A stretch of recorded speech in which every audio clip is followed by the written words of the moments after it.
Turkey's Erdogan, using emergency decrees, shut schools, charities, unions. President Recep Tayyip Erdogan tightened his grip on Turkey on Saturday, ordering the closure of thousands of private schools, charities and other institutions in his first decree since imposing the state of emergency after the failed military coup.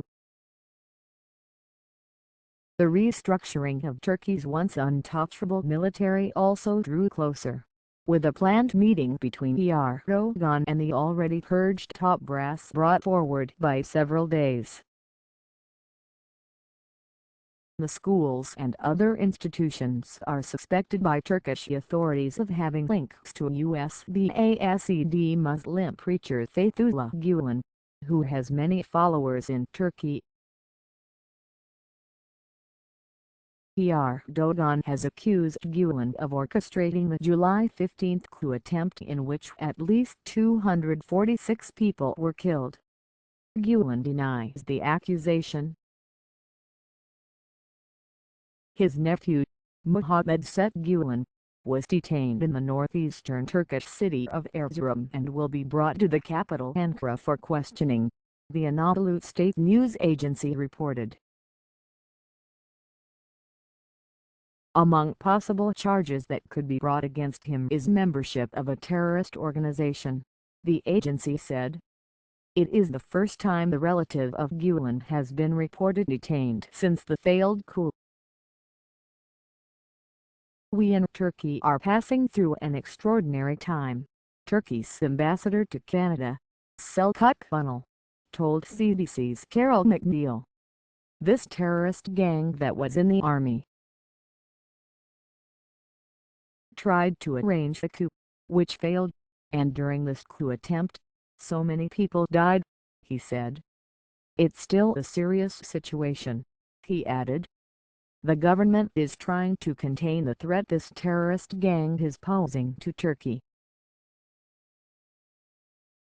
Critics of Erdogan fear he is using the attempted coup to wage an indiscriminate crackdown on dissent. The foundations targeted include, for example, the Association of Judges and Prosecutors YARSAV, a secular group that criticized the recent judicial law drafted by Erdogan's Islamist-rooted Alaska Party. In his decree, published by Anadolu, Erdogan also extended to a maximum of 30 days, from 4 days, the period in which some suspects can be detained. It said this would facilitate a full investigation into the coup attempt.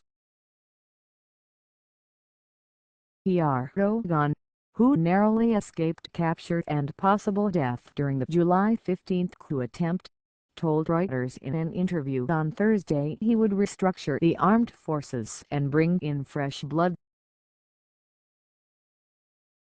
Military meeting moved to Palace. Turkey's Supreme Military Council will meet under Erdogan's supervision on July 28, a few days earlier than originally planned, private broadcaster NTV reported, a sign that the president wants to act fast to ensure the armed forces are fully under the government's control.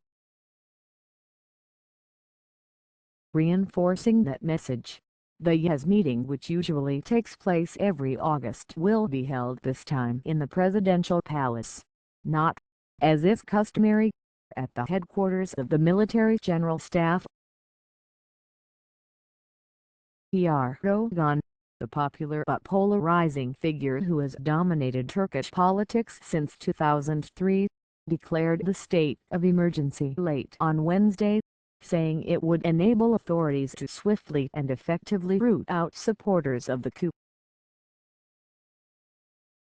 The emergency allows Erdogan and the Alaska Party government, who are mildly Islamist, to pass laws without first having to win parliamentary support, and also to curb or suspend rights and freedoms as they deem necessary.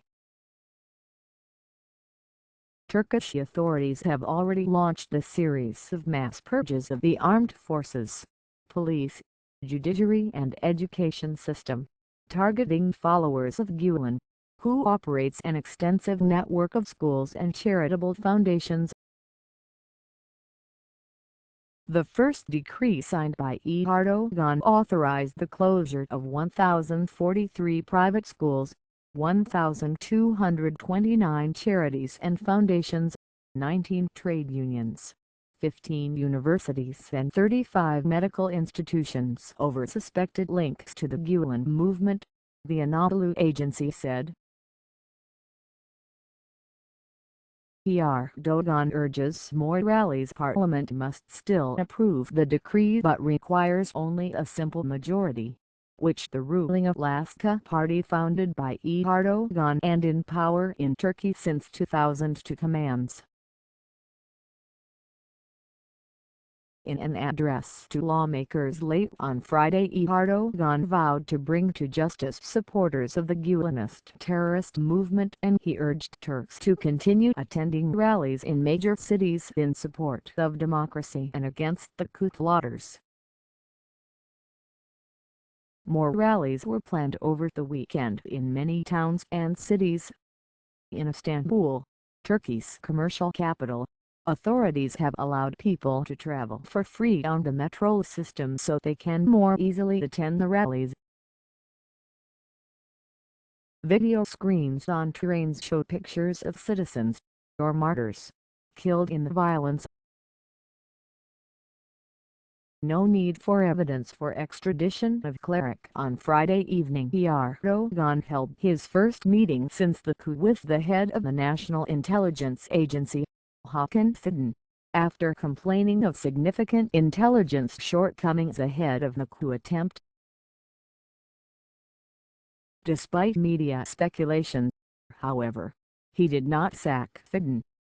Foreign Minister Mevlut Cavusoglu told private broadcaster NTV that Turkey expected to complete within 10 days the dossier requesting Gulen's extradition from the United States. Cavusoglu said the link between soldiers involved in the coup and Gulen's extensive network of followers was very clear, adding that Turkey would do all it could politically and legally to secure his extradition. The U.S. has said Ankara needs to provide clear evidence of Gulen's involvement before it can agree to extradite him.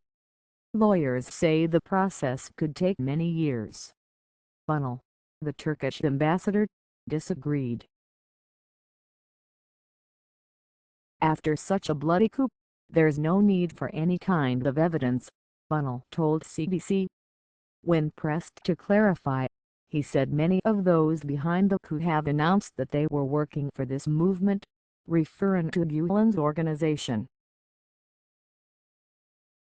After the coup, Western countries pledged support for democracy in Turkey, a NATO ally and an important partner in the fight against ISIS, but they have also expressed concern over the scale of the subsequent purges of state institutions.